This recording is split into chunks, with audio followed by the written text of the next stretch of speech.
Hello, bachcho. Let's see the question. The question says that in the following questions, a statement of assertion A is followed by a statement of reason R. Mark the correct choice as. Assertion is ABC and DEF are two similar triangles such that BC is equal to 4 and EF is equal to 5 centimeter, and area of triangle ABC is equal to 64 centimeter square. Area of triangle DEF is equal to 100 centimeter square.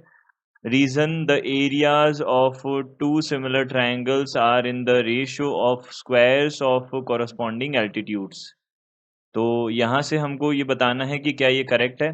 तो सबसे पहले हम यहाँ पे की concept की बात कर लेते हैं। की कॉन्सेप्ट क्या होगा?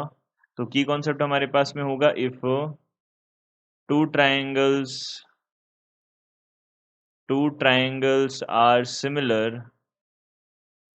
are similar then the ratio of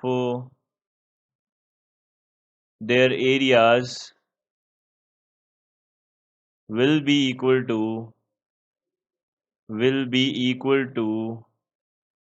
the ratio of the squares of their corresponding sides, their corresponding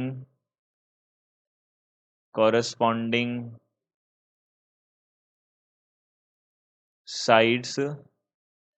and यहाँ पे साइड्स के साथ साथ एल्टीट्यूड भी हम कंसिडर कर सकते हैं।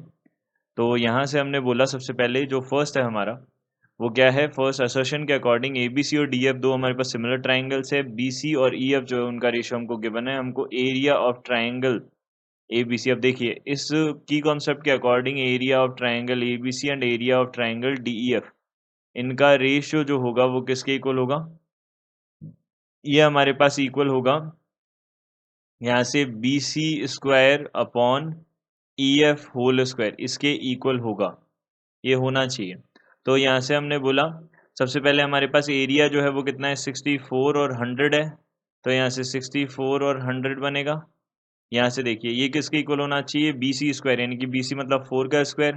तो 4 का स्क्वायर डिवाइडेड बाई 5 के स्क्वायर के इक्वल होना चाहिए। तो देखते हैं इसको सिंप्लीफाई करके। यहाँ पे 4 का डिवाइड किया तो यहाँ से 16 बनेगा, यहाँ पे 25 बनेगा, ये भी 16 और ये भी 25 है, विच इज़ ट्रू। यानी कि इस असर्शन जो है वो तो हमारा करेक्ट है। अब असर्शन तो हमारा करेक्ट है और रीजन जो है वो क्या है? The areas of two similar triangles are in the ratio of the squares of their corresponding altitudes. तो एल्टीट्यूड के लिए भी ये सही होता है, लेकिन हमको यहाँ पे अगर इस असर्शन का ये करेक्ट रीजन है तो यहाँ पे साइड्स आना चाहिए था, एल्टीट्यूड नहीं आना चाहिए था। तो ये भी करेक्ट है, ये भी करेक्ट है, दोनों करेक्ट है, बट ये रीजन जो है वो असर्शन का सही एक्सप्लेनेशन नहीं है। It means B option will be our correct answer. So option B, both assertion and reason are true, but reason is not the correct explanation of assertion A.